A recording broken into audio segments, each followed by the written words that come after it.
What is going on, Wolfpack Nation? Hope everybody's doing well this evening. Thank you all so much for joining us here as we are so excited, baby, as we pulled out that victory, baby, that upset, that GTHC, that UNC sucks, that whatever you want to call it, that light it red, that woo, man, we feeling it today. We are feeling it. We're so excited here to get rolling. So thank you all so much for tuning in here as we got a banger of a show today and a banger of a series coming up here. It's just a little bit of insight. We got actually way too many tweets of the week that we just cannot get to today. So what we're going to be doing this week is actually, so we're going to have our live show today. And instead of our normal episodes, because we obviously we've been usually doing previews, which obviously we can't do previews because as of right now, we're just waiting on the bowl games. So what we're going to be doing this week actually is we're actually going to be continuing on doing some more tweets of the week before these episodes coming up later here this week. So make sure to tune in for those. And to make sure you don't miss out on those, make sure, first off, you haven't already, hit that subscribe button, hit that notification bell so you're notified on all your devices whenever we release any of our episodes. Also, too, whenever we do any of our live streams, any of our watch parties, you name it. So, but with that being said, obviously, got Greg the Leg dressed from literally above the head to the toe.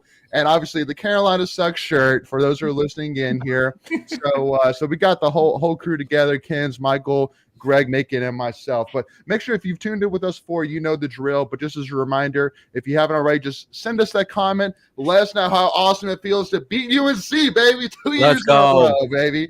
And also, too, just let us know if you have any questions, thoughts, concerns that you want us to touch on, and we will get to as many of them as we can here today. So, Michael, Ken, want to kind of ask you both first, since Greg and I had the pleasure of being there in person. But what was it like watching it on TV? What was the thoughts? What was the feel? Give it to us. Ken, you can go. It felt great. Felt great. So simple, but yet so beautifully put. I needed that smile so bad. Literally so bad. Absolutely. My entire family was here. So, I mean, call us dumb, but I really do think it was Chad. He was blowing that kick so hard up there. So, I mean, We love it. there's Amen. nothing better. I mean, beating them, especially in overtime at Chapel Hill, felt great. Absolutely, Kens, and definitely, just like we tweeted out, luckily I got a picture of the red sky, I think it was around halftime or so, and I think all of us agreed that was definitely Chad letting us know that he is present. Don't worry, he is there, and he definitely, I'm sure, made an impact, no doubt about it. Michael, thoughts, brother? Yeah, I mean, it was not how I expected us to win, but I'll take it. No. I didn't see Ben Finley outplaying Drake May, but Ben Finley killed it. Yeah, absolutely. It was exciting. I was standing for probably the last overtimes, but probably the last 6 minutes of the game, just standing in front of the TV. I couldn't sit down. So yeah, I hear you. And making so basically we're asking basically kind of thoughts for those who man, he jumped off. All right, anyway, so with that being said, so that way I can get off, because as you can see, we actually have a new setup, y'all. So that's why my eyes are up here. I actually have a desktop up here now along with my laptop. So trying to bump it up, make things a little bit easier. But the one thing which I do want to say, which I wanted which is why I was waiting to talk about Greg and my experience being there in person, was I thought that I would kind of show what the experience was for Greg and I in person. So Derek is my favorite person, and I'm glad you got to experience how he is. I love it. So for those who are listening again, basically Greg had a few, to be honest with you, and somehow, some way. That was all sober. Nothing in him. Man, look at Greg. Because there's no other way. There's no other way that you, Greg, would have gotten your way onto the field, man, and gotten that NC State flag and waved it like there was no tomorrow, man. That was the most epic. And for those who watched the video, I was screaming, going, "Hey, Greg! Look at Greg!" I was so screaming my lungs out, man.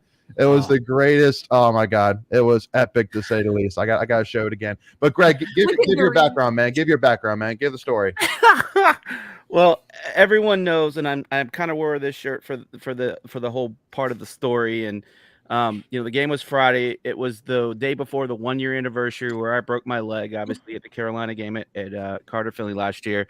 And at the end of the game, I just kind of wanted to work my way down and just give some high fives to the players. Normally the players walk by the state fan section and, give high fives and all of that. So I just wanted to tell them thank you and all of that. And a couple guys walked by, Doeren and it was someone else and I can't remember, but Derek kind of just came by and I told him, I said, man, I've been to every game this year after I broke my leg. He goes, yo, I remember, man. I remember you. I can see him saying that. That's the great part. And he's like, and so I was just like, I was like, man, thank you for everything. He was like, no, man, you got to come down. You got to come down. I was like, okay, let's go. Like, I wasn't gonna say no at that point. And sure, I didn't care. Darn security and all of that stuff. And and I don't know if I asked if I could wave it or he just handed it to me. I don't know. Like, it was such a blur.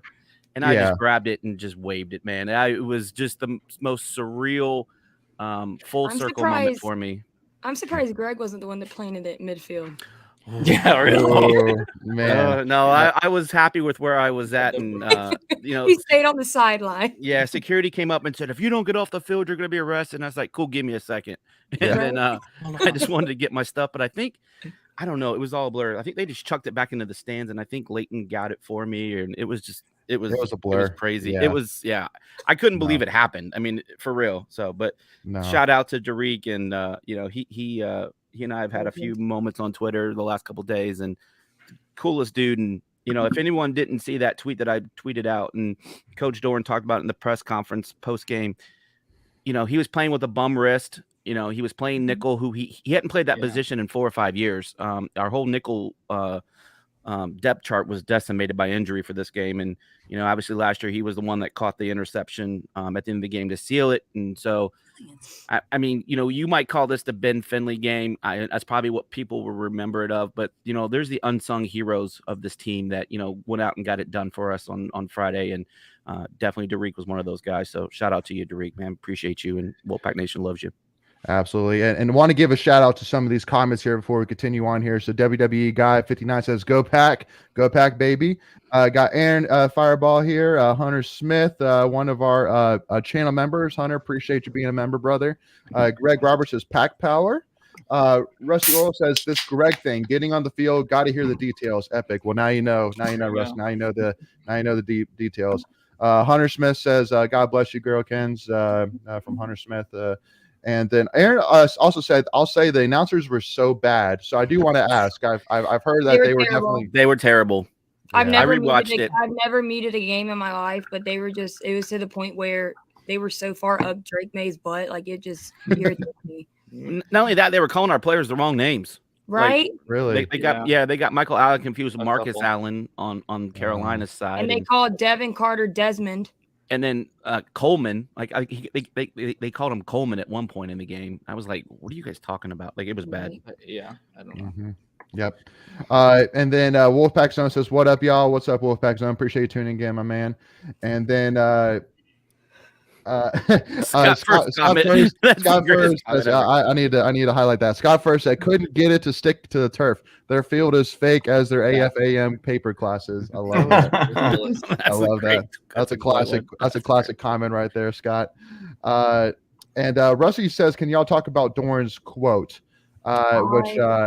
which maybe Michael, Greg, one of you guys could help me by pulling that tweet, that quote up, so we could kind of direct quote that before we talk about that. Here, I got it right here for you, Layton. Okay. Which I'm sorry, guys, I had technical difficulties. No worries, man. The one time I have internet issues, it's probably the most exciting show of the year. So, but no, here's a quote. It was so it's in reference. I think he said it during the week when the ABC talk show or the ABC announcers are actually meeting with each coaching staff to get some info. And Doeren, they say, supposedly, allegedly, Doeren said this: they don't like us being UNC. They don't like us. We hate them. We are blue collar. They are elitists. Ooh. Their coaches Salty Dave. Let's go. Yeah. I love Salty Dave. Their coaches talk down to us. They talk behind our backs, recruiting negatively against our coaching staff. And then they said when Pash, I guess was the last guy's name, asked if that quote was on the record, Doeren reportedly replied, "I don't give a expletive." So I want to know which one he used, because you can insert a lot of them. Well, that's what they were saying. It could be a lot of different words there, but I mean, it's probably more like, to me, what I've heard on some of these, different recites that like Pack Pride and Inside Pack Sports, they'll say that stuff has legit happened all the time. Yeah. It happens all across the country, but everybody knows Carolina Pete fans, they just think they're better than you. It just not all of them, but like a lot of them do. 99% of them. Yeah. Yep. Well, and again, definitely great day Tar Heel. We did the preview with. He's definitely one of the better ones for sure. And Mackenzie, another Mackenzie Blackwelder. Sorry, not Mackenzie Blackwelder. Mackenzie. There can only be one. Name. My guy Mackenzie that we had on to talk against State versus UNC that Greg actually finally met in person on Friday. He's one of the good as well. But yes, there are not many of them. But the one which I do want to give a shout out to as well, and this kind of leads to another topic. Obviously, there was many different times from being there in person that we had injuries that UNC fans would boo. And all of those were legit. I will go on the record and say all of those were legit. Because you could see, and I'm sorry to cut you off, because this really made me mad, because on more than one occasion, I've seen it on Twitter, I've seen it on Facebook, in the stands on Friday. Those dudes that got injured were legitimately working through them on the sidelines. They were in and out of the game constantly. The Isaiah Moores. That was one that got me. The Isaiah Moore one bothered me. I was like, he literally got injured like a few plays ago, and he's down again. He's not like he's faking it. Right. Well, we're going to take our best players off the field. But exactly. That Michael, that is the best point ever, because you're right. It wasn't the third depth guy on the line. You know what I mean? Our main guy. Yeah, good call. Good call, Michael. Here's my thing. That kind of stuff happens a ton of places too. To me, that's more of a problem with sports, period. Like, you should not be booing somebody getting injured, period. I don't care if you're State or you're Carolina. Like, you don't be doing that. So you give them the benefit of the doubt until it's really obvious. I mean, like, it only happened maybe like 4 or 5 times. And again, it was the same guys that were working through injuries the whole game. I mean, the whole game. Yep. If Van was one of them too, and like you could tell he was working through stuff there. Yeah, that just made me mad. I'm sorry. Hold on. Have we given everybody's take on the game so far? No, Did I missed that in the first. Yeah, Okay. you missed it. Yeah, go for it. Yeah. No, I want to give mine because, man, okay, so I'm sitting in the living room of my parents' house. Leighton knows what that looks like. And the women in my family, my mother and my sister are Carolina fans, and me, my brother, and my dad are State fans.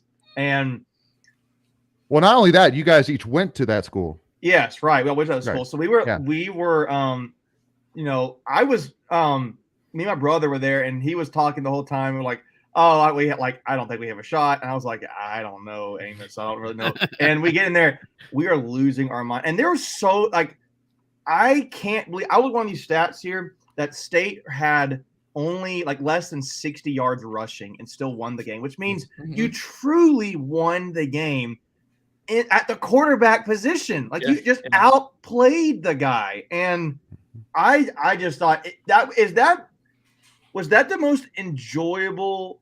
Maybe I don't know. Was it more enjoyable than last year? Yes. So because it was. I think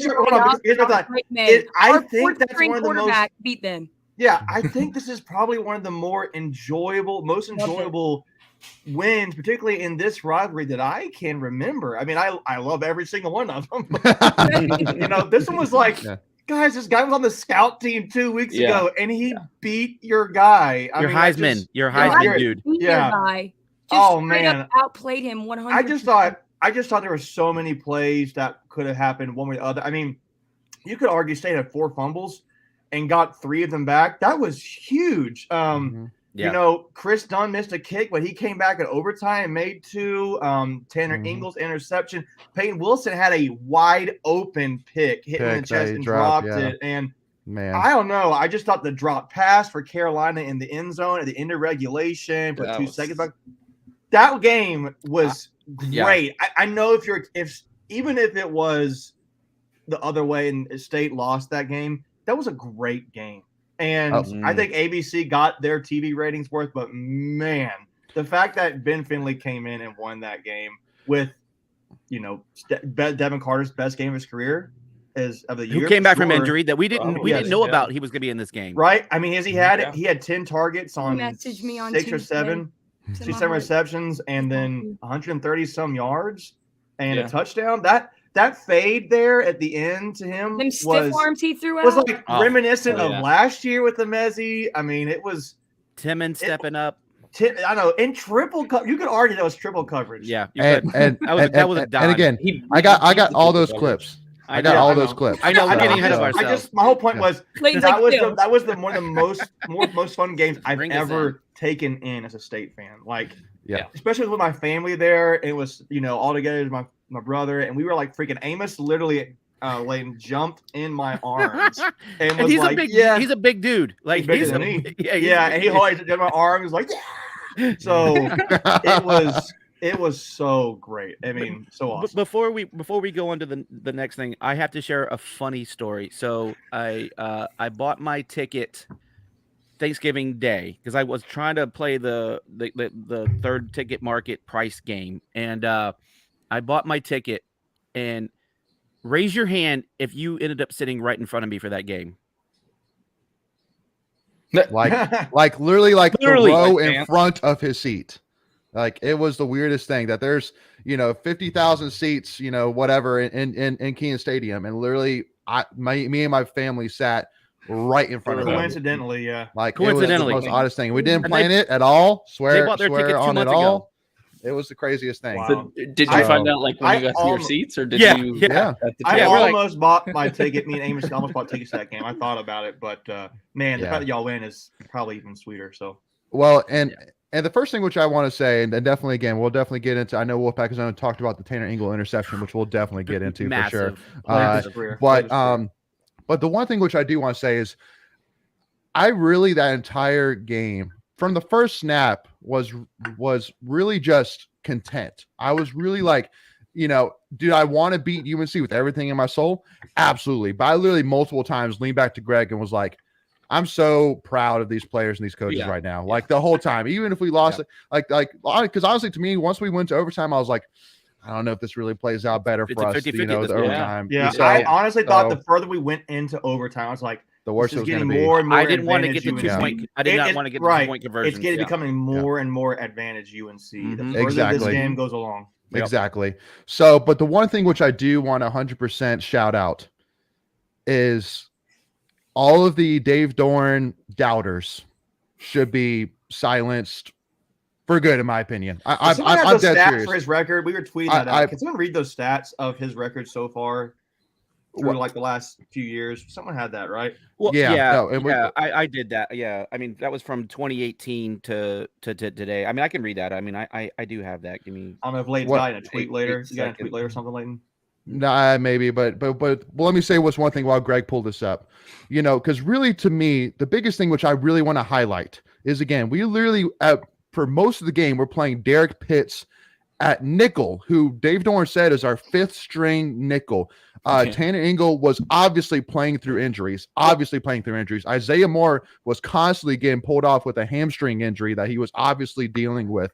Davin Van, even from the moment that they ran out of the tunnel, he was already standing over the trash can, literally trying not to puke. I mean, so obviously he was dealing with some kind of illness.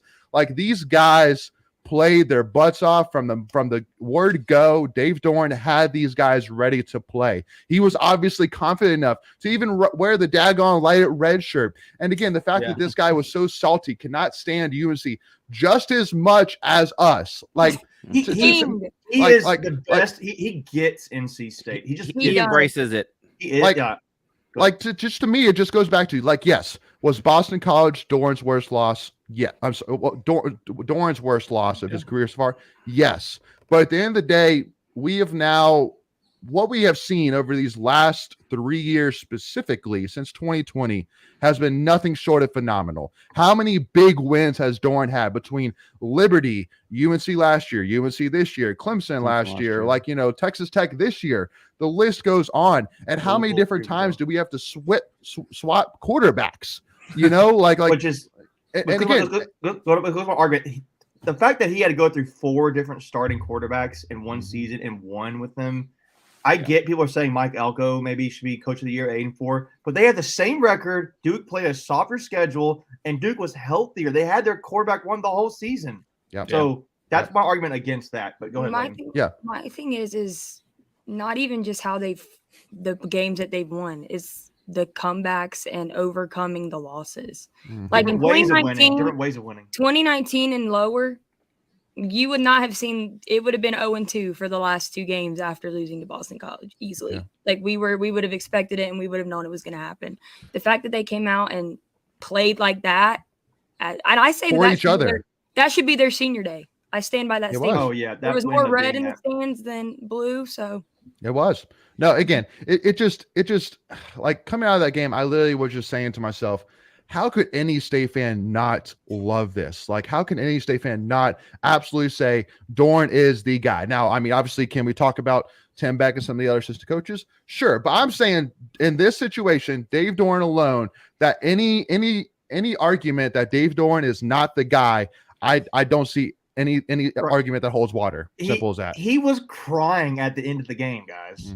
Like, I mean, like, when's the last coach that got emotional at NC State coach? I mean, and the guys got emotional with him, so you can tell that they love him. Yeah, he's a player's coach just as much. You made a lot of great points there, Layton. I don't see how they can be another argument. The culture is phenomenal. I mean, just like looking across the country, looking at, you know, players leaving, you know, even before the end of the season, looking at you know, issues, you know, within the locker room. I mean, obviously even UNC right now, I mean, look at them. They're kind of scrambling, going, holy crap. Like, you know, we have to play Clemson next week. We just lost to Georgia Tech last week, and now we just lost to NC State this week. I mean, it's rough for them. So yeah, again, just to me, I just wanted to just put that in, saying that I just don't understand any sort of argument that Doeren is not the guy. Simple as that. Now, again, Tim Peck, we could have the different comment another time. A different story. So, different story another time. But he had a good game against UNC guys. He did. I mean, he did. I get that the players have to be able to make those kind of plays, but man, I just wish he had good games. As in it needs to be consistent in different ways, and I get that. But you're right, Lane. Yeah. So the one thing I'll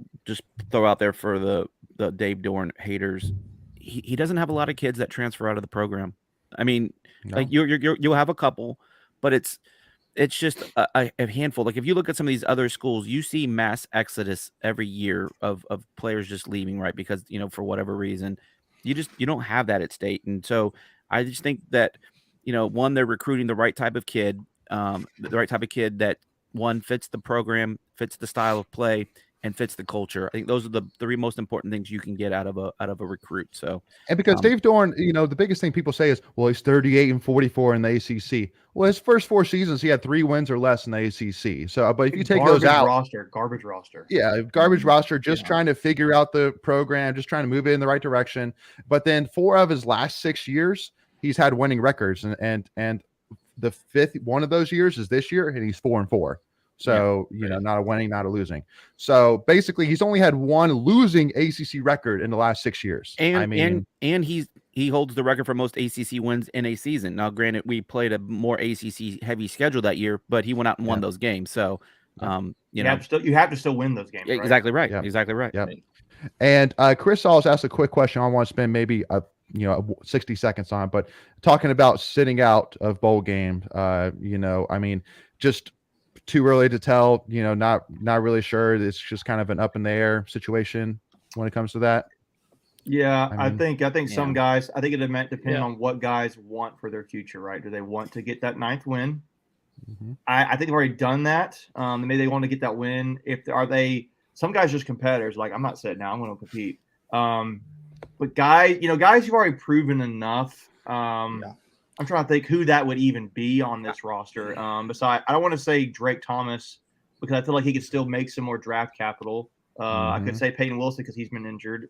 I feel like there's no guy here like a Bradley Chubb. It's like, okay, you're a lottery pick. Just right. Yeah. Really, the only person that I could potentially see just doing that would be like a Peyton Wilson. Someone that's out of draft. I'm sorry, excuse me. Someone that's out of eligibility. I don't know. I think Peyton still has 1 more year. I think if he wanted it, but I'm technically does. Yeah, technically does. But so does Drake. So does Drake. Correct. And typically, if you're a top 3 round draft pick, that makes the most sense of not going to play. I see Tanner playing. Maybe only 1 or 2 players that I see sitting out. Yeah. Well, that's not due to injury. Exactly. Yeah. No. And especially too, the other thing, which now that the Duke's Mayo Bowl is on the table, if we play in Charlotte, since most of these guys are North Carolina boys, I fully see them wanting to play in front of their family and friends one more time. So this last little tidbit: if Devin was playing this year and he had a similar season like he did last year, wasn't get hurt, he would be a candidate. I think would sit out. Yeah. Sure. But that's, I think, move on. Yeah, no. But Rusty asked a question, which I do want to kind of touch on, is talking about the environment, inside Keenan Stadium. And Greg, I know that was your second time. And ironically, the other time was overtime as well. In 2018. Yep, mine too. Yeah.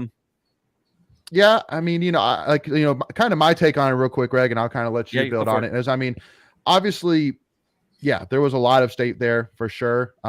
It's it's okay. It's to me, it's like it's meh. It's middle of the road. It's not great. It's not bad. It's just meh. It's fine. It's like whatever. It's whatever. Game. Let me tell you the story. So I went out. This is to me the kind of like definition of what Carolina fans are about when it comes to football. I went out to eat last night. We went out to eat last night in High Point. And we're walking in, and I had on like a NC State hoodie. There you go. And and like my hat. And one guy goes up. He goes.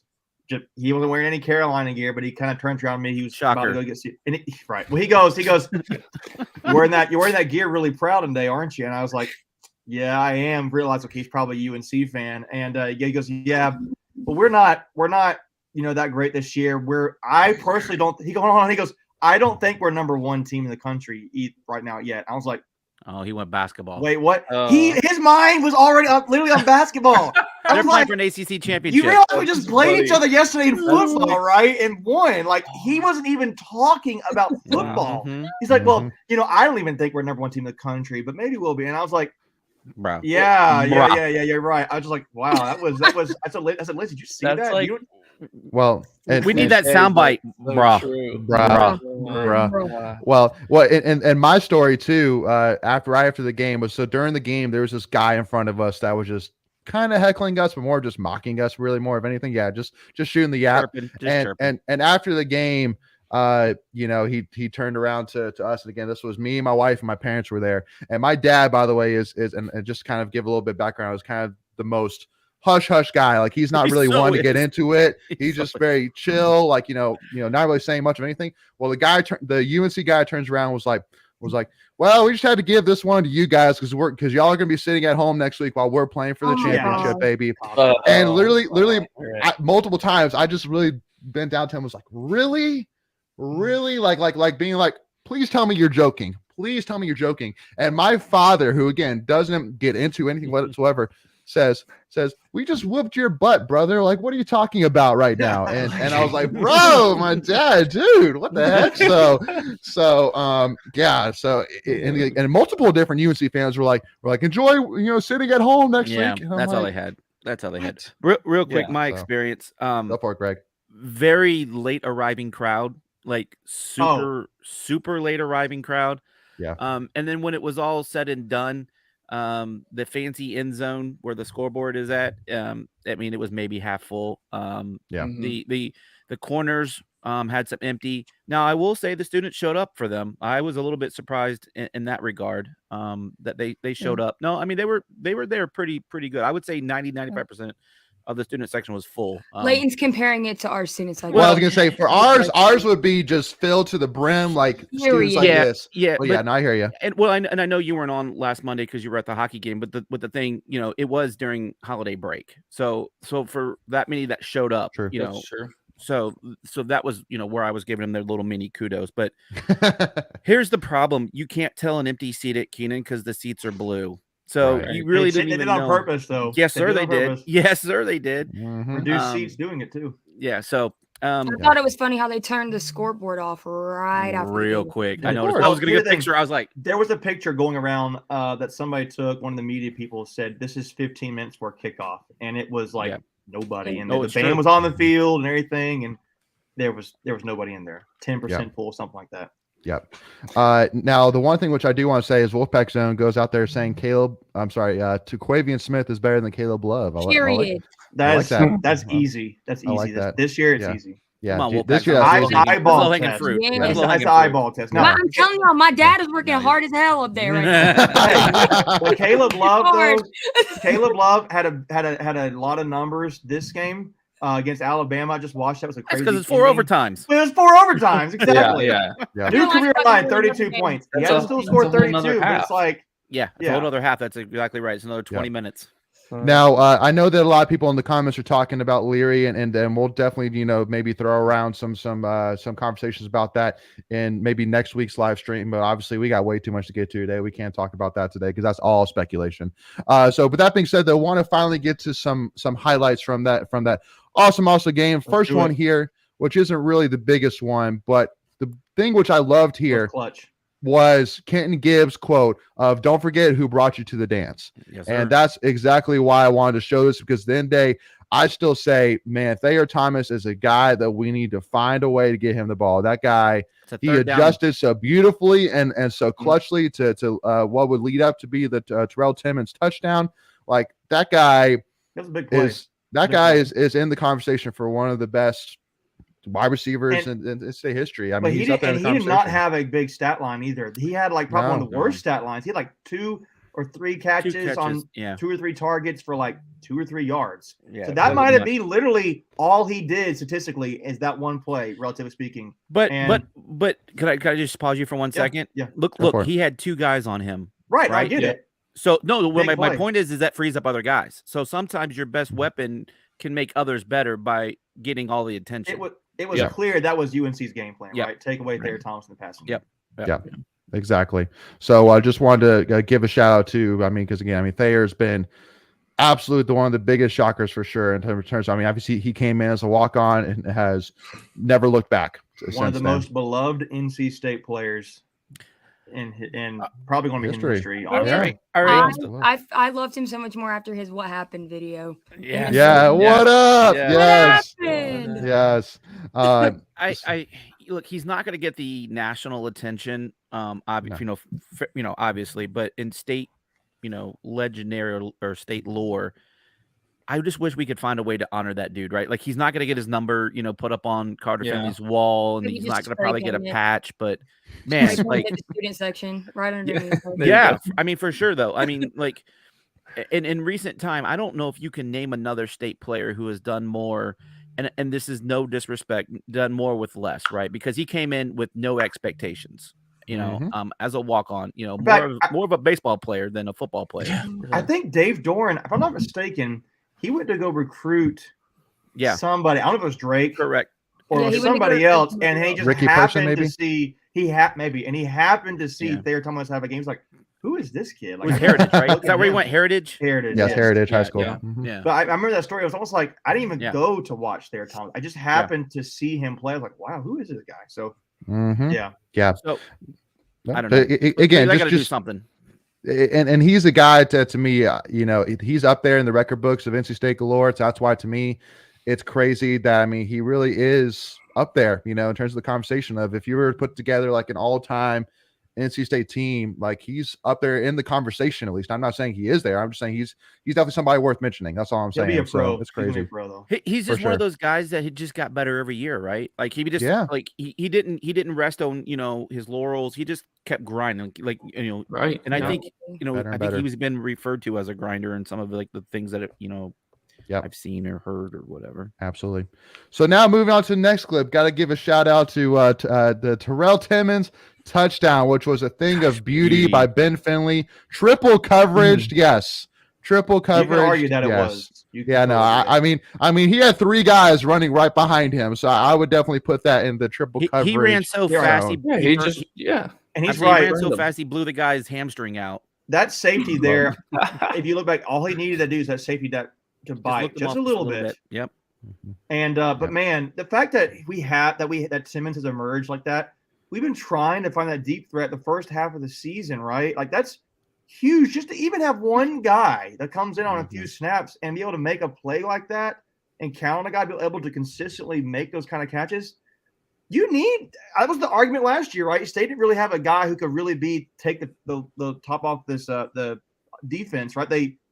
That's huge that we had Timmons like that. And I mean, true freshman too, guys. Did anyone catch Finley's post-game press conference? Anybody listen to that? Him. Which part? Just him getting his degree. Well, not only that, but he was talking about 5 weeks ago. It was him and Timmons that were blowing up the state defense, right? Running scout. Like he had the most. It's like, would you have thought that? Not me. It's like right. Paul Rudd, where he does that. You've seen that? Yeah. But I mean, he said in this game, this was only like the second or third time he's thrown a pass to Thayer. This was the first time he thrown a pass to Devin Carter. Crazy. He said, really, he and Timmons had the best rapport. And I want to highlight that too, that literally a few weeks ago, Ben Finley and Terrell Timmons weren't even on the offensive side of the practice field. They were literally on the defensive side running plays for the scout team. So they weren't even like looking at reps. They weren't even having reps. They weren't even a part of reps. And they came out and beat UNC in their own house with Drake May at quarterback. I'm just saying that's absolutely spectacular, to say the least. And again, Ben Finley is a national treasure, and Ben I stand Finley, by that statement. Ben Finley is the best fourth-string quarterback in the country. Ever. I don't know if you have a tweet about this, but does anybody see the tweet? I think Rob McLam had going around with a picture of Ryan Finley when he won at state, and if you look in the background, there's Ben Finley sitting in the stands. Yeah, I saw that. Yeah, that's just really cool for a full circle kind of thing for the family. Yeah. The Finley brothers 3-0 and Carter Finley West. 3-0. Mm-hmm. Yep. So now next wanted to give a shout out to talking about Ben Finley a little bit more. So to me, this was one of Ben Finley's biggest throws, in my opinion. Late in the half, basically you're trying to get into a field goal range, trying to be a little bit aggressive, see if you can make a touchdown happen, but at least get in a field goal range to make it a 7-point game. And to me, the reason why I really highlight this is because, first of all, I mean, it's a corner post, so definitely a tough throw, a big throw, because I mean, if this play wasn't made, it would have been, a 47-yard field goal, but now it's basically a 29, 30-yard field goal. So much more doable for Chris Dunn. That's a 47. It's a 47-yarder. Is that what you said? It was here. Yeah, and then when he caught it, he made it basically a 29, 30-yarder. So a whole lot easier for Chris Dunn. And it gave him one shot to the end zone, too. Correct. Yep. That's a good point. Another redshirt freshman guys receiving there, tight end. Another future spot right there. Yep. Cedric Seaborough, right? Yep. Right. Cedric Fred. Yep. So again, just got to give a shout out to Ben Finley there. What an amazing throw and a clutch throw, to say the least. I would say that so many of the throws he made were like big time throws. Like they weren't. Yeah. He wasn't chucking it, 60 yards downfield, but that second play of the game to Devin Carter was like a nice 20, 30-yard pass. That was I think the DB slipped or whatever it was. Fell. But congrats. But I mean, he didn't fall. He got worked. Broke his ankle. He got worked. Yeah.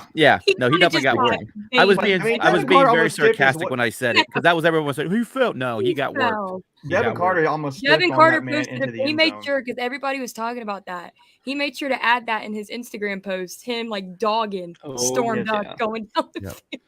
Now, before I jump onto the next clip, I want to highlight a couple of comments here. So Beck Wolfpack A13 says, talking about Thayer Thomas, he won't get the national attention he deserves, but he's a hometown guy playing for his hometown team and has given a ton for our program. Absolutely. There's no doubt. That guy's an NC State treasure for sure. And then Wolfpack Zone says, whoever takes a chance on him, meaning Thayer Thomas in the NFL, is not going to regret it. Kid's a stud. I mean, again, he's a guy I think is like a Jacoby Myers equivalent for sure. That I mean, that somebody would love to have Mr. Consistency. Just works. So, and he's tough. The guy's tough. And last thing, he's just always practicing his craft. I mean, he just, whatever it takes, right? Because he's one of those guys that he could go out and be a wide receiver. He could be a special teams ace. He could be like a Steve Tasker. Like, he just goes out and plays for 10, 15 years on special teams and just does his thing and makes his money. Like, I honestly could see him doing that. I agree. And then lastly, Scott First says, give Thayer his own personal office in the football center for life. I mean, hey, it's a conversation piece. Why not? Actually, there should just be a Thomas office, right? For Drake, I agree. Thayer, and for Lex. Yeah, I mean, Lex hasn't done much yet, but hasn't done anything yet. But I mean, looking at his brothers, both of those. If he's half as good, he's going to be good. Right? Exactly. So now moving on to a clip that I know everybody is wanting to talk about, including obviously Wolfpack Zone, the INT, the absolute huge INT. So the first thing which I do want to say is this play couldn't have happened better because of two different guys that were absolutely the definition of grinding through this game. The first one being Davin Van, who was the one that actually blocked the pass, and then Tanner Ingle, who came through with this just insane one-handed catch that don't cheat Drake though, because he started the pressure. Exactly. I agree. But I get where your point was going though. But yeah, just because those were two guys that were grinding. But I mean, of course, were there other players involved, including Drake Thomas? Absolutely. But he forced Drake May. He forced Drake May to throw that ball off balance. You're right. So that play there was forced hard by Drake. Obviously Davin M makes that more difficult throw to make. But look, he throws it off his left foot and jumping. And I will say that if Davin Van doesn't get a hand on it, that's probably pass interference. Yeah, because he's all over, Ingle's all over him. But since the ball's tipped, it's not pass interference. That to me is the epitome of what Tanner Ingle's been for this defense this whole time here. That's pure effort, and that's one thing people do not doubt with Tanner Ingle is his heart and how hard he plays, his effort there. That to me that's to me his greatest play in NC State jersey. It was the biggest for sure. Yeah, but I can't think of one that was more. That's more memorable than that, right? There's not more memorable. But, for him, that definitely was too. Oh yeah, for sure. Yeah, especially that's essentially ends his regular season college career, right? Exactly. So like he still has his bowl game. But let's just talk about like the magnitude of this play, right? Because at this point in the game, the momentum has completely shifted to North Carolina's side, right? Because they before this, they get their touchdown. We get a first down, but then we stall on our drive. We punt it right back to them. 5 minutes left in the game. Like, this could be a potential go-ahead score on this drive. Yeah. And then we just flipped it, and then we go ahead and put the touchdown in. Obviously, it didn't win the game, but it, helped us to you gave us a little bit of breathing room. Yeah, exactly. So, again, it just it just goes to that, big players make big plays in big games. And I mean, that was exactly what that was. Go ahead, Megan. Was the very next play the pass? Not the very next one. No, No. it was It like was third down. we ran 3. What you talking about when we got our touchdown? Yeah. Yes. I think we had 3 down. plays. I think it was 3 plays, and then we were in the end zone. Okay. Yeah.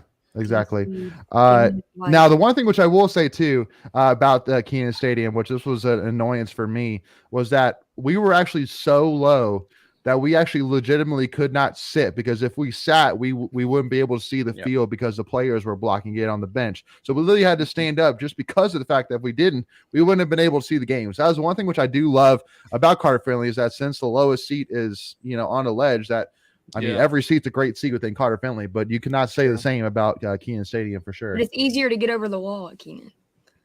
Right, Greg? I love it. I took the 3 stairs because the security guard abandoned his post. So hey, just saying.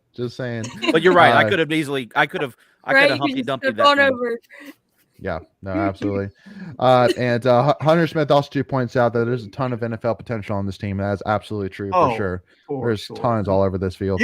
I think you may look back in hindsight and seeing where these guys go with their careers and think, was that one of the greatest, if not the greatest, defense State's ever had? I think it could be on par. And I think the only thing holding that back in people's minds is going to be the win-loss record, right? Because you've had injuries. But if you don't have that injury against you could argue Syracuse, you could argue Louisville, Boston College was a back, but you were rolling with MJ, so I'm not going to give that one. Yeah, but he was injured in that second half. Like he wasn't the same player from the first half to the second half. Yeah, I'm not going to say State would have won those games either, but I would feel much better about Syracuse, much better about Louisville, much better about Boston College. I really think this team is going to be should be in that conversation. It's just the greatest defense we've ever had. I think it might be one of the most beloved defenses because every player, every position. Yeah, you could just you got to know them so much better. Maybe that's what social media helps you with too. But you love them on the field. I think this is going to be one of the greatest defenses we've ever had, personally. Yep. And I wanted to go ahead and just bring this up since we were talking about it already. But at David Hill Joint put out a tweet saying NC State's D absolutely lived up to expectations this year too. Only teams in the country to not allow more than 30 points in the game this season. NC State and pending yesterday, Georgia and Michigan. In the playoff era, the only ACC teams to do it in all 12 games of the regular season were 2015 FSU, 2019 Clemson, 2021 Clemson. That's it. So, I mean, it's crazy. And because think about it, too. We weren't facing any Joe Schmo offenses either. I mean, again, ECU, they put up 49 against Temple. Obviously, they weren't too half bad offense. Texas Tech put up over 50 on Oklahoma yesterday. UNC, obviously. What other? Yeah. Wake Forest. We faced some really good offenses this year. So to say that we did not give up more than 30 points this season in any game is nothing short of spectacular. Especially in today's age where points are galore. You get they've geared the game to the offense and not the defense. They make the defense so hamstrung because the way they call the game. Yeah, absolutely. And the one thing which I do want to bring up, Rusty asked a question about Dunn. Should he get his name in the Ring of Honor? So the one thing which I do want to say, is obviously, I was definitely shocked when he missed the kick just because I'm like, he's Mr. Automatic. Like, I'm not even going to watch. He's got it. The commentators jinxed him the entire game. They did. Literally, they could not have said anything else to make him to not have jinxed him. They said it every time. He hasn't missed a field goal all season. He hasn't missed a single kick. I think he should. I think he's going to still be the finalist, if not the winner of that Luke Rose Award, because he still came back in overtime and made the clutch kick to win it. Right? And the other guy that hadn't missed had only kicked 16, where he's kicked like 25, 26 field goals. So almost 1.5. The attempts were so much greater. Yeah. I will say the one thing about the Ring of Honor, the way State does their Ring of Honor, and I think the only exception is Russell Wilson. Typically they only put you up there as if you've won a national award or you're in the College Football Hall of Fame. I think if Dunn gets the Groza, I think 1000% he gets put in there. But that's just kind of the way State does it for whatever reason. If he gets the Groza, it's over with, because Bradley Chubb didn't. Groza was a top 5 pick. No, but he got an award though. He got an award, right? So the Nordewski, something like that. Yeah. Nagurski. And then Bradbury, the same thing. He got an award. The center. The Remington, I think it was. Remington Yeah. Trophy. Yeah. So And they were both All-Americans, which he probably will be too if he wins the award. Yeah. So it really the outlier is Wilson because he never really. I don't think he got anything like to that level. I don't think he got a national. He didn't get a national. No, he didn't. So I don't know. But hey, if you ask me, yeah, he should. I mean, he's the all-time ACC leading scorer. So that should count for something. To beat that, yeah. I mean, one missed field goal in 12 regular season games. I mean, that's unreal. So I just hate that for him too. Even like how stupid it would have been to ride out with the with a perfect record kicking in one season. But I bet he's much happier for the win than he gets his record. Yeah. Oh, for sure. Absolutely. Yeah. Well, and he made the kicks that matter like too. You said, he came back. Yeah, because guess what? They didn't. Exactly. He was the difference. I mean, he was the difference. We'll get there. Yeah, for sure. And Scott Furr brings up to the question about best defense, saying the 2004 defense. But again, that's definitely. I'm saying that's the conversation. About that. I think there is a debate and an argument to be made. This is the best defense we've ever had. I think it's in the conversation at the very least. Yeah. And one thing you can say too is like 2004 football was much more different than it is today, right? With the RPO and all of that. So the emphasis on the game has changed even in the last 10, 15 years. I agree. But I do agree with Wolfpack Zone that if he gets in the Ring of Honor, that his picture should be his groin shot from the 2020 Miami game for sure. Well, yeah, but Greg's got a good point there. Greg Roberts had a good point. Mark Primani won it and is not in the Ring of Honor thing there. Okay. So good that's a good point. There's precedent there. He's also not the ACC's leading scorer. True. Yeah, there's more accolades to be had with Chris Dunn. Sure. Yeah. Absolutely. So now moving on to the next one, which was a couple of plays later. The awesome, ridiculous, the plays that we honestly expected all season long from Devin Carter. And he finally came through. Man. And man, I mean, what a throw. What a catch. I mean, look at all those sad UNC faces. I mean, look at me. The way he celebrated is what I love. He got up like it's all business, man. It's what I do. That's what I love about it. It was like he does not freak out. He was like, I'm a grown man over this little boy right here. Right. Yep. But I just love too that right before the game, all of a sudden Tony Grimes was out of the game. I'm like, of course he didn't want Devin Carter. He didn't want in that shape. Well, look at the route. Devin Carter has to move here. Watch this play, and he does a double move, and the guy bites on it just a little bit, enough to make that play. The best part though was when Finley. I don't know if the video will go all the way through this, but watch Finley here. Let's see.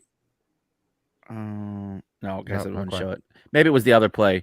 Maybe it was the first touchdown, but golly, that throw. Finley was just perfect. He was jacked up on the one to Timmons. That was with the Timmons one. Okay, yeah. Okay. I know what you're talking about exactly. Yeah, I couldn't remember if it was this one or the other one. He celebrates just like his brother because Ryan was the most awkward celebration. Yeah, it's so awkward. I like the finger roll celebration though, because to me it comes up like he's just a normal kid. He's genuine. Yeah, exactly. It's not, I don't know. Yeah, he's not putting on a show. He's not. Right. He's just doing his thing. That's just exactly. He's having fun. He's having fun with it. As they should. Exactly.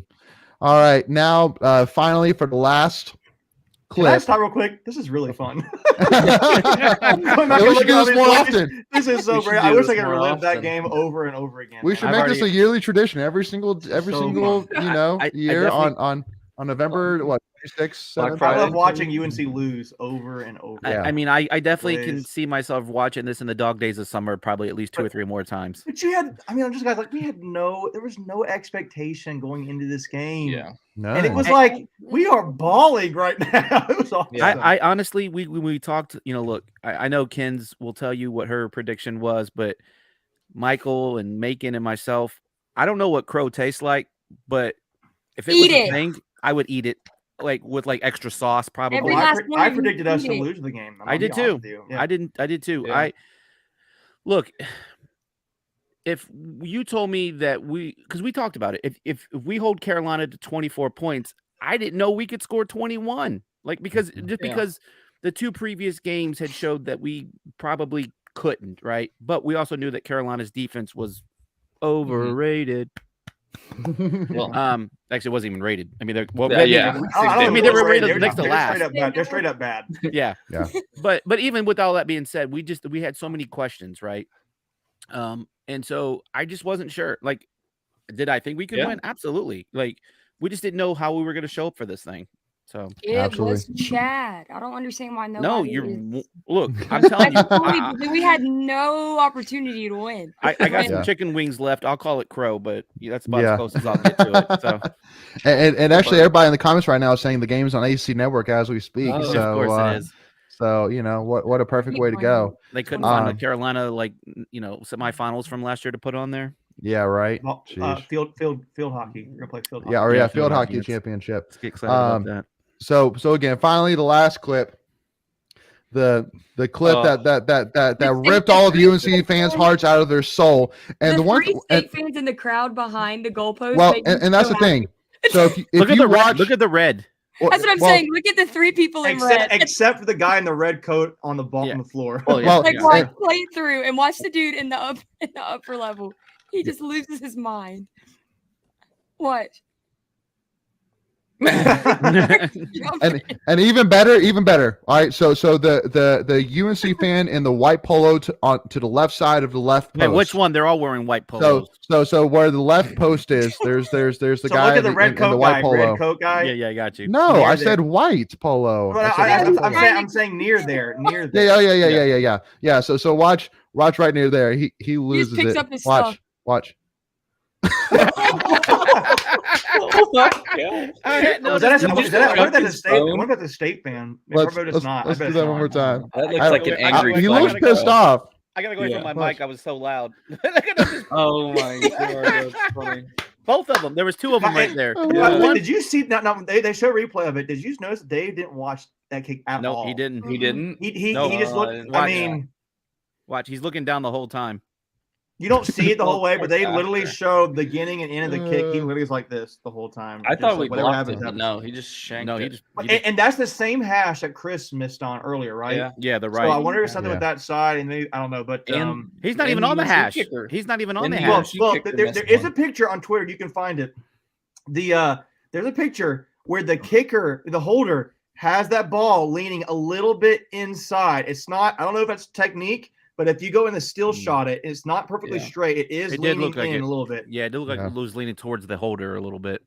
Well, because it's supposed to be, but because I literally remember when I watched this kick, I literally watched it and I saw the ball before I saw the post, meaning that to me it looked like it went left. But of course, I waited. I looked at the ref. I was like, it went left, right? And then they went. I was like, yes, finally, because sometimes that deceives me a little bit. But it was weird, right? Normally the ball goes over top of itself. It went sideways, side to side. It just junked it. Exactly. Man, that game was crazy, phenomenal. There were so many things. Like I know I talked about in my little opening spiel, but just. Everything about that game made it right now. that I know, man. I honestly really I enjoyed it so much. Probably because I was watching my brother, my dad too. But it was awesome. It was awesome. Yeah. No, it was definitely one of the greatest games I've been to ever. Period. And it was one of those weird ones too that like we were in control of that game. Like it was 14-3. And the first drive is like the microcosm of the game. Yeah, give or take. Yeah, for sure. So 100% agree with you on that. But with that being said, want to make sure Rusty did bring up an interesting point saying that we began the year and ended the year on the road at an in-state rival with a W due to a missed field goal. So, hey, finally these things swing our way. We love it. We're not gonna. I'm not gonna be ashamed. I'm not be apologetic on it. Exactly. So with that being said, we're going to finally start to get into some tweets of the week. But once again, we will have some leftover, which we will do in our episodes coming up later this week. So make sure to not miss out on that. But with that being said, let's start jumping into some of them. Here we go.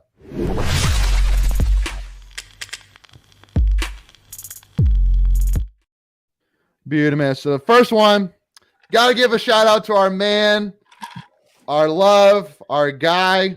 Cheers to you, Chad Blackwelder. Again, that was for you, Chad. What an amazing win. What a guy. Obviously, his impact was there, and our hearts and thoughts were with him the entire time. And we thank you, Chad, for doing your part and giving us this amazing win for all of us here at Wolfpack Nation, man. What a win. And we expect more, Chad. So you keep doing your thing up there, man. Yeah, you keep doing your thing, brother. Your job's not done yet. We need more. We got basketball season coming up. We need a lot more, man. Cool. We need you to shake the field goal a little bit more. You know what I mean? Like, whatever it takes, man. Hey, and if you see Dean Smith up there, just keep walking. Absolutely. But we love you, Kens, and we love you guys. I want to say, God, I love Wolfpack Nation. I really do. You guys have made this hell of a week so much better for my family and I.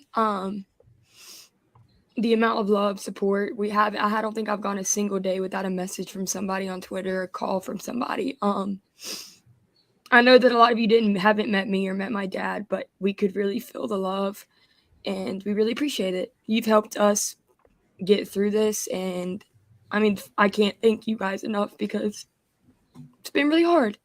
Yeah. We got you, girl. We got you. We got you. Absolutely. No, it's been absolute blessing for sure. And again, we're glad to have you here. We're glad to have you here celebrating, this awesome achievement here. So again, just like D Roof 75 says, you rock, Kens. You're the best. So we're hit with you here 100%. So with that being said, moving on to our next tweet of the week from Reddit College Football saying UNC versus NC State is an underrated rivalry between the school the NCAA loves the most and hates the most. That's so true. And that is like, just print it and make like 1 million copies and just throw them on Twitter. That should be I feel like we need like some soft jazz music in the background when we talk these tweets. Like, this is awesome. Yep, that's great. This is great. Yeah, I don't know who runs that. I don't know who runs that account, but you ain't wrong. You could not be anymore. You could not be. There are so many pictures from like that game that I just wish we could just put them all on a shirt. Oh, honestly. Yeah. Oh, don't worry. Yeah, no, I'll bring up one of those right now, which was my favorite. This one, that's awesome. Lives forever. I mean, dude. Well, because the thing I love the most about this too is that this is the guy that's waving the flag, Cyrus Fagan, is a guy that didn't even originally come to state. He is a guy that originally went to Florida State, transferred in, and I mean, like, looking at his reactions during the game, looking at his excitement, his hype. It was like he was the biggest state fan ever. Exactly. Like, despised them. Yeah, and it made me so happy to see that. I love it when our players hate them just as much as we do. I'm telling you, he understood the assignment, man. Like, yeah, he really did. And the funny thing is, we were like the first team to do this weekend, and like 4 other teams did it on their rivals. Like, and this didn't get any attention in national media, right? No, I know. All the other ones did. I'm like, no, we started this weekend. Or not Georgia. It was Michigan. Michigan did it. South Carolina did it at Clemson. That's right. And then there was one other school, because there was like 4 or 5 that ended up doing it. But anyway, we started it on Friday. Let the record show.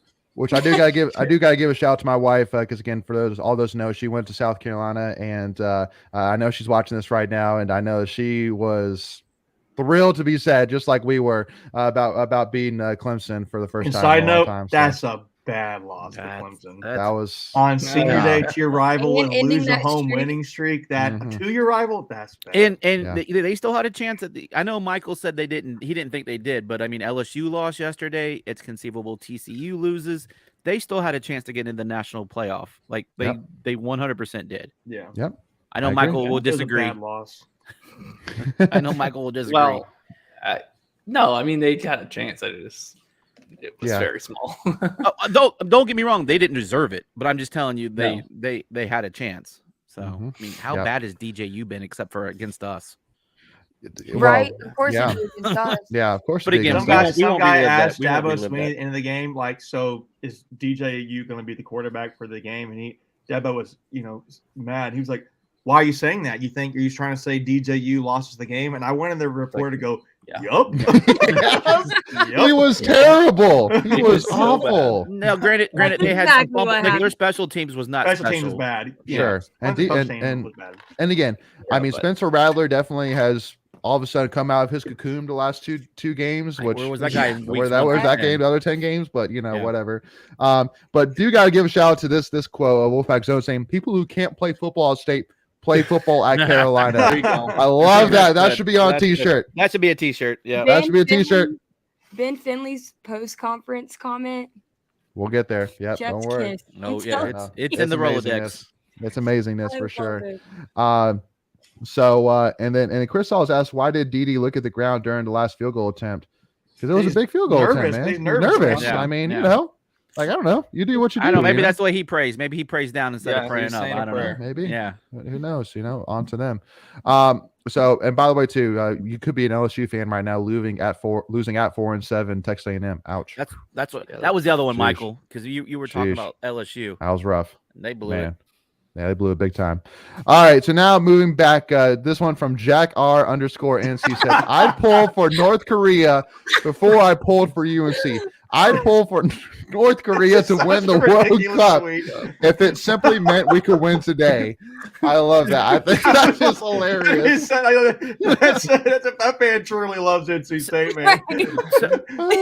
So you guys are too young to remember this, but back in like the 70s or 80s, it was like Carolina played the Russians in like an exhibition game.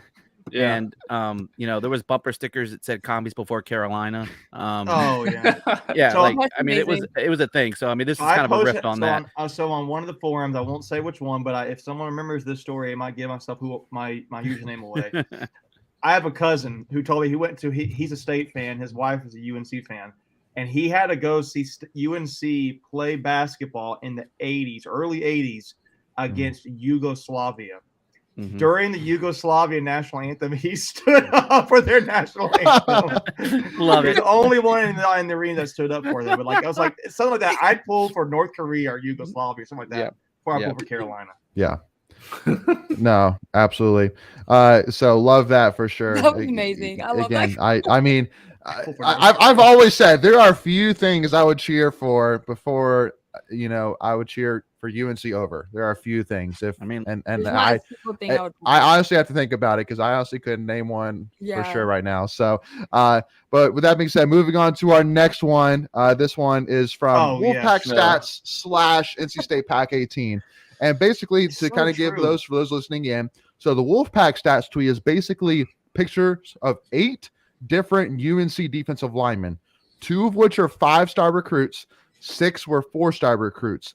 They have played 75 games total combined between them and have had 3 total sacks between all 8 of them this year alone. And then the funniest part is NC State Pack 18 on top quote tweeting it, saying, if you are a recruit and want to reach nowhere near your potential while thinking you're crap, don't stink, go to Carolina. And again, basically making the point, it's like, I don't understand. It happens like literally every year. Every single year. It's happened since even before before Fedora. What was the guy? Butch Davis. Butch Davis. Even Butch Davis was doing that. He was bringing in 5 stars and was doing nothing with them. Like, it makes no sense. Like, what in God's green earth is Butch Davis and these guys showing these recruits besides a Texas national championship trophy? No. Hey, before you go there, don't forget their D coordinator is a national champion too. At Auburn. Yeah, but he's got a national championship. I will say I would say this. It is cool that UNC, interestingly, has 2 former national championship coaches on their roster. But here's the thing. Like you said, Lane, they were doing it at Butch Davis time. They were doing it like Fedora time. I don't think Gene Chizik was a DC the entire time Fedora was there. Maybe he was, but like it happens every year. And it's because Carolina basketball is so entrenched in the state of North Carolina and the country that it is just like, I grew up a Carolina fan because Michael Jordan. I want to go to Carolina because Michael Jordan. And it's like there's a reason they hold their football recruiting best day when they play against Duke. Right. I mean, like you could almost bank on a player for the most part going to Carolina and be a high-level recruit and be like, well, he's not going to go anywhere with his career. I mean, and it's almost always happens. Now, this year, we'll say Josh Downs has been the real deal. It was, I think, going last year too, but he had a bad game against State. And then you've got, there's some guys here. I thought we didn't even talk about that late. I'm making how bad. You've got Tony Grimes, an easy guy. Tony Grimes are not even like he went out. He's not having a great career at State. At Carolina. Javari Ritzy's not had such a great career yet at Carolina. I mean, there's some other guys I can think of. The only guys I can think of are legit good on Carolina's roster right now are Storm Duck. I thought he got embarrassed by Devin Carter and Jacoris Conley, I think the guy's last name is. I can't remember his name. you know, I Drake can't remember May? the guys' names. Drake May is good, but I just think a lot of the guys go there and they, unless it's playing time, I don't get it, to be honest with you. Money, but yeah. So my mouth is very big, and we were walking into Keenan on Friday, and I am talking so much junk. And yes, he was. And this dude walks by with a 23 football jersey. I'm like, 23 on a football jersey? How dumb is that?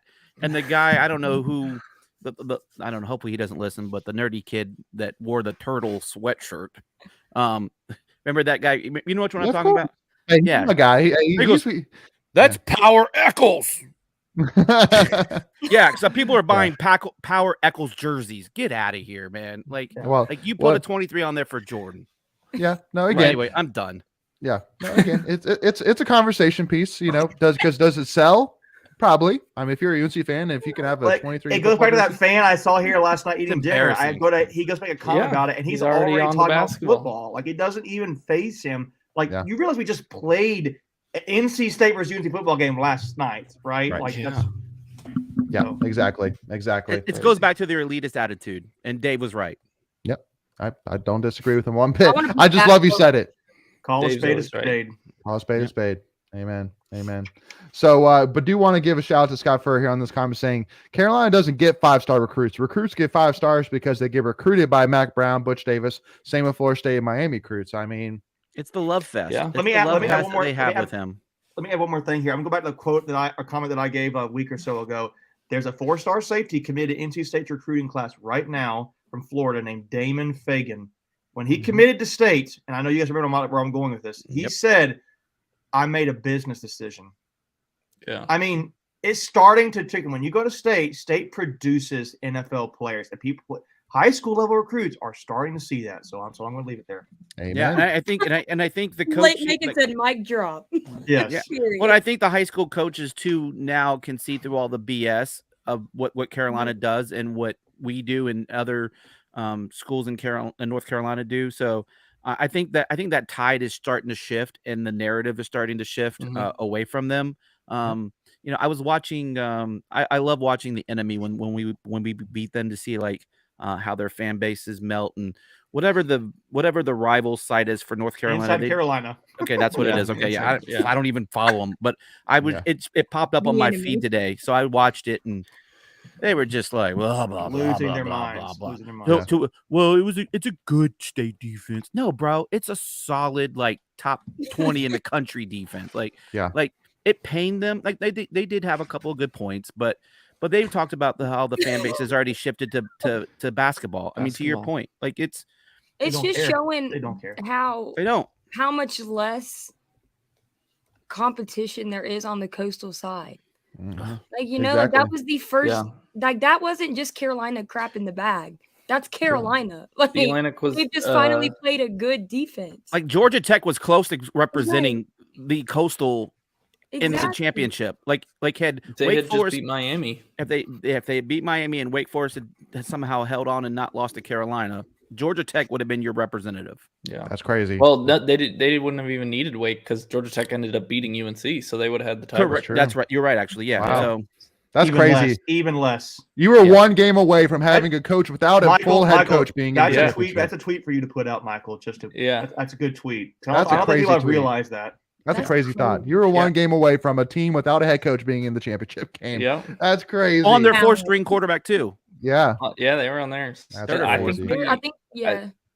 the Atlantic this year was 9-5 against the Coastal.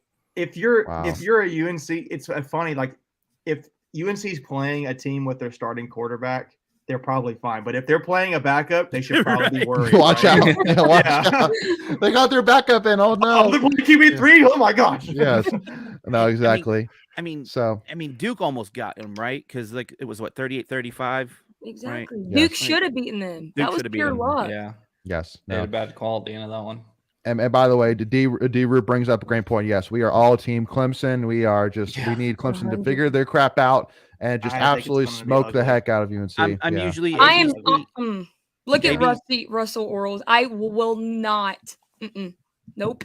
Nope, Not we ain't watching playing UCLA. UCLA. We ain't doing it. We're declining that bowl. We're declining it for the first time ever. We're going to Forfeit. decline that bowl offer. Screw them. No, So- I want to go there and smoke them. Is what I want to do. They're coming to us. I'm not flying to the West Coast again. Well, you only Yeah. have to fly to Texas. You only have to fly halfway this time. Yeah. True, No. true. Only So halfway. want to get Sun to Bowl's two- not a good one though. That's a cold bowl. Like, believe it or not, with Yeah. it being Texas, it's a cold bowl. Yeah. So want to get to 2 more tweets a week before we get into a Tuffy's mailbag question. Actually, believe it or not, to wrap this up. So first one here, gotta give a shout out to our man Ben Finley for taking care of his younger son Drake May. That Again, figure so is so good. shout out to Ben Finley on that. Again, I mean, just as crazy as to believe, actually had more passing yards. I mean, that's than Drake May. I mean, to me, that's a crazy thought, but it's 100% factual. This may be a dumb question, and maybe it's just I haven't figured it out yet. I have not figured out how May had a higher QBR than Finley in that game. Looking at all the stats, like So Finley's stats were way better. I like, how does that even translate? Like, it takes into account rushing. It also takes into account the defense you're playing. So since Drake May is playing a elite NC State defense, okay, and Ben Finley's playing a terrible UNC defense, but his spot on the depth chart should get like a bowling to get a handicap, right? Like you should get some bonus points for that. Hold on. I'm looking here on the score app we're talking about. Oh, Michael, yeah. I can just his- start looking at that app. Ben Finley's is higher than Drake May, so I don't know. Yeah, that. because that ESPN has their own QBR, which that's what I need to most get off of people see. ESPN. So here, I'll say I'm so lazy. To make you feel better, Greg, on the score app, Ben Finley has a 140.9 rating, and Drake May has a 101.8. Yeah. Wow. Okay, yeah, no, both of them were under big. 70 on ESPN, so yeah, there's totally different formula. It's Yeah. a totally different formula. Yeah, no, I appreciate that, guys. I was just Yeah. like, how does that even work? His numbers were way better. I don't fully understand it either. So Yeah. No, absolutely. So Scott, definitely would love to get into more bowl stuff, but again, we got a little bit more to get through here. We But will maybe definitely have, in our episodes later this week, we could talk a little bit about bowl stuff. we should Since do we an won't episode know on until that. next Sunday anyway. So here, let me finish this and then we'll get to this last question. So I want to get to this last tweet of the week, which we'll cover here on the live show from Red College Football, saying that 7:34 p.m. number 17 UNC football loses to unranked NC State. At 7:42, 8 minutes later, number 1 UNC basketball loses to unranked Iowa State. Tough to see. The upside is UNC fans won't feel bad about this tweet because they can't read it. Oh, that's a national account too. Is what's so that funny. is so bad. I love it. I want to kind of is this guy or gal? I want to be his his friend. state grad? I Are wanna they a be his straight grad? friend. Yes, he's kind of state No. grad. Yeah, no, he's. Well, I think honestly, after the whole NCAA thing happened with the baseball team, fans started to realize how much the NCAA actually legitimately hates NC Screws State. us. Literally. Then I think separately people started seeing that Carolina AFAM class and that didn't happen. I think they started piecing 2 and 2 together a little bit. So No, Oh, you're yeah. 100% on the mark, Macon, because because of this, the way we've gotten screwed over, like again, the baseball, the women's basketball, yep, and then the bowl game. Like people nationally know now. we have sympathizers now. Like they understand our pain. People So- cry with us at this point. We'll bring people on the bandwagon any way we can get them. Right? Exactly.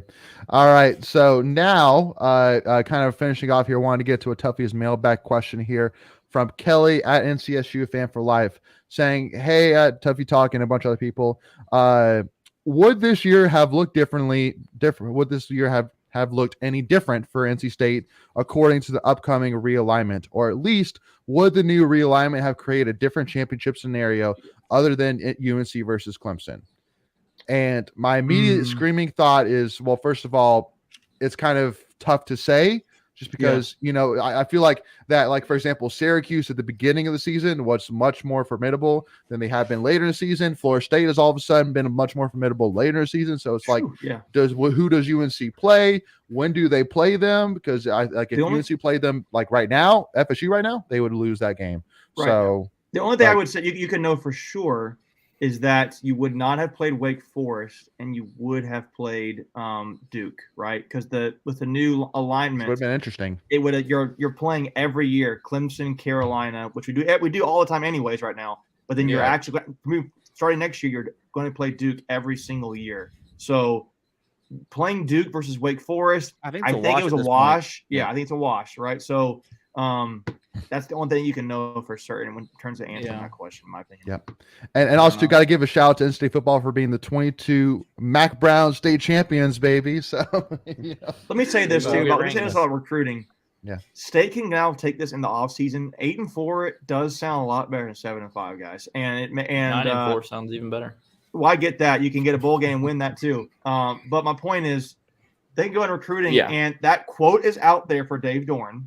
Yep. Mm-hmm. Carolina nobody had State winning that game except McKenzie, and they won it. And something is like, so what do you have if you're Carolina going off? You could say Drake May, but he's probably going to be gone after next year, right? Probably. So it'd be his third year in college. Yep. I think Carolina is going to be like, well, if they start negative recruiting, I feel like they're going to easily be able to be called out by recruits or everybody or coaches. Be like, yeah, well, Dave Doeren said this, and you're doing it. And State continues to win. They've won 5 of the last 7, so 11 of the last 16. I just think this is a huge thing for State when it comes to in-state recruiting in particular. So. Yep. And also too, the fact that for any, just like you were saying about Drake May, that for NC State, pretty much every single year, for the most part, Doeren has had a formidable quarterback on roster. So it's not, been like an off year, but because every single year, between Devin Leary, between Ryan Finley, between Jacoby Brissett, they've had a slinger back there that can run the offense. So that droop 75 quote needs to be there. Pin that thing. Yeah. Gotcha, Ben. Gotcha. Yeah. So D Roop saying, since 27, State is 47-27. UNC is 35-38. That's a tweet. And I guarantee you, probably Mic almost drop. every year, Carolina had a higher rating draft class or ranking. Oh, easily. I think there's been one recruiting class in the last 10 years that State had a higher recruiting class, and it was like barely. It was like State had 26, Carolina had 28, and I think it was coming off of Fedora's bad year. Yeah, one of the bad years, 2018 or something. So it's I think the only downside for State in recruiting right now is that UNC, the machine that is UNC, that Jordan Brand will just it's the flashy stuff that 18-year-olds fall in love with. Like any 18-year-old's gonna want that money and that shiny stuff. You know what? I don't think State fans want the kind of players that UNC. Obviously, State they like the glitz and glamour and the everything that glitter and gold kind of concept. That's not State wants the blue collar hard workers. And clearly you win with that, right? You're winning.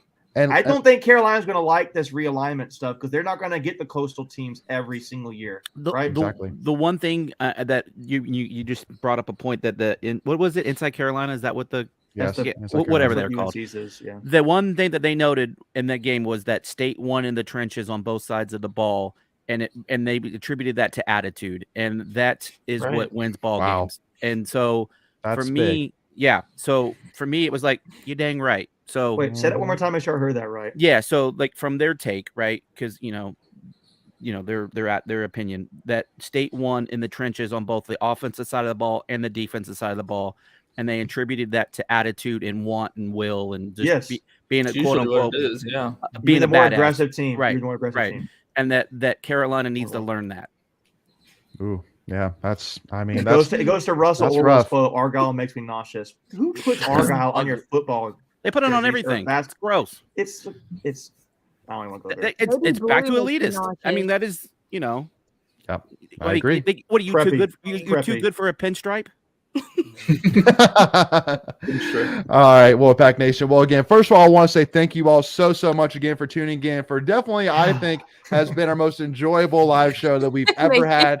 That's not even close. This has been amazing. I'm just happy. I feel Megan looks so content with life. I'm very happy right now. I'm pretty good right now too. Yeah, no. This is the one time I wish I lived in North Carolina and can go to work on Monday and just walk around with my chest pointed out. Oh yeah. So you guys enjoy it. You guys enjoy your day tomorrow, man. You've earned it as fans. Will do, absolutely. So, but make sure, again, just as a reminder, we're going to have a couple of special videos coming out here this week.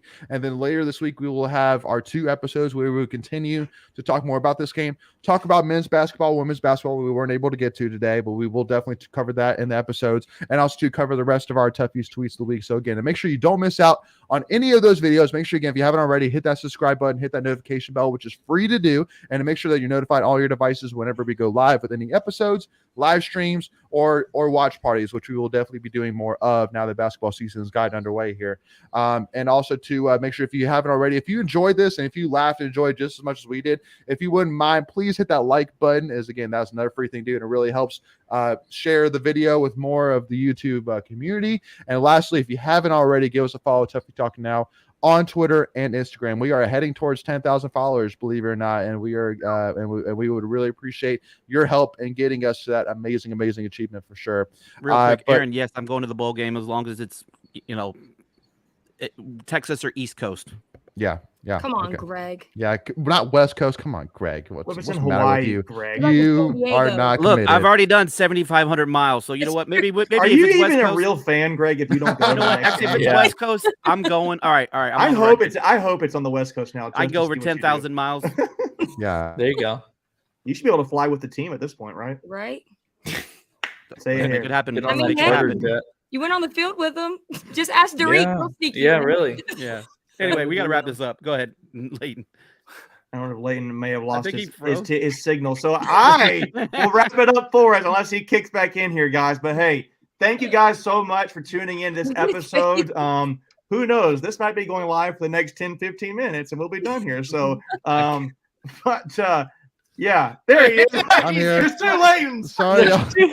Sorry. Will the real Leighton stand up? Yeah, well, real Leighton, please stand up. Yeah, no, for some reason it just booted me. But anyway, we got to jump, y'all. But thank you all so much for tuning in. We'll see y'all soon. As always, go Pack, baby. Go Pack, guys. Let's we'll go. see y'all.